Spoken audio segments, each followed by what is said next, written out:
പേരൂർക്കട സ്റ്റേഷനിൽ ദളിത് സ്ത്രീ മാനസികമായി പീഡിപ്പിക്കേറ്റ സംഭവത്തിൽ കൂടുതൽ ഉദ്യോഗസ്ഥർക്കെതിരെ നടപടിക്ക് സാധ്യത. വിഷയത്തിൽ അന്വേഷണം നടത്തുന്ന കന്റോൺമെന്റ് എസ്ഐ ഇന്ന് റിപ്പോർട്ട് സമർപ്പിക്കും. അതേസമയം ഇന്നലെ പേരൂർക്കട എസ്ഐ പ്രസാദിനെ വീഴ്ച കണ്ടെത്തിയതിനെ തുടർന്ന് സസ്പെൻഡ് ചെയ്തിരുന്നു. കഴിഞ്ഞ മാസം 23-ന് നടന്ന സംഭവത്തിൽ ഉദ്യോഗസ്ഥരുടെ മൊഴി ഉൾപ്പെടെ ഇന്നലെ രേഖപ്പെടുത്തിയിരുന്നു. ഇതിനു പിന്നാലെ സ്റ്റേഷനിലെ CCTV ദൃശ്യങ്ങൾ ഉൾപ്പെടെ പരിശോധിക്കുകയാണ് അന്വേഷണ ഉദ്യോഗസ്ഥർ. സംഭവത്തിൽ ഉൾപ്പെട്ട ചില ഉദ്യോഗസ്ഥരുടെ വിശദമായ മൊഴിയെടുക്കാനും നീക്കമുണ്ട്. ഇവ രണ്ടും പരിശോധിച്ച ശേഷമാകും റിപ്പോർട്ട് സമർപ്പിക്കുക. ഇന്നലെ സസ്പെൻഡ് ചെയ്ത SIക്കെതിരെ വകുപ്പുതല അന്വേഷണം നടക്കുകയാണ്.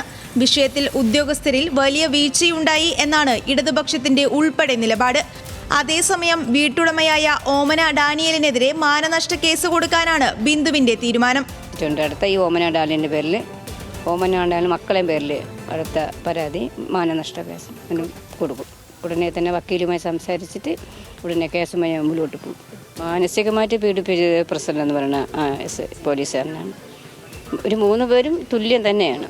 കേസ് കൊടുത്തിട്ട് 15 ദിവസം കഴിഞ്ഞിട്ടും നടപടി എടുത്തിരുന്നില്ല. ഇന്നലെയാണ് ഒരു ഉദ്യോഗസ്ഥനെതിരെ നടപടിയുണ്ടായത്. ബിന്ദുവിന് പൂർണ്ണ പിന്തുണയാണ് പ്രതിപക്ഷ പാർട്ടികൾ നൽകുന്നത്. ഇന്നലെ KPCC അധ്യക്ഷൻ സണ്ണി ജോസഫ് വീട്ടിലെത്തി പിന്തുണ അറിയിച്ചു.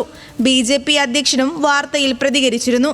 സർക്കാർ 10ാം വാർഷികം ആഘോഷിക്കുന്ന വേളയിൽ വിഷയം രാഷ്ട്രീയ ആയുധമാക്കാനാണ് പ്രതിപക്ഷത്തിന്റെ നീക്കം. ന്യൂസ് മലയാളം, തിരുവനന്തപുരം.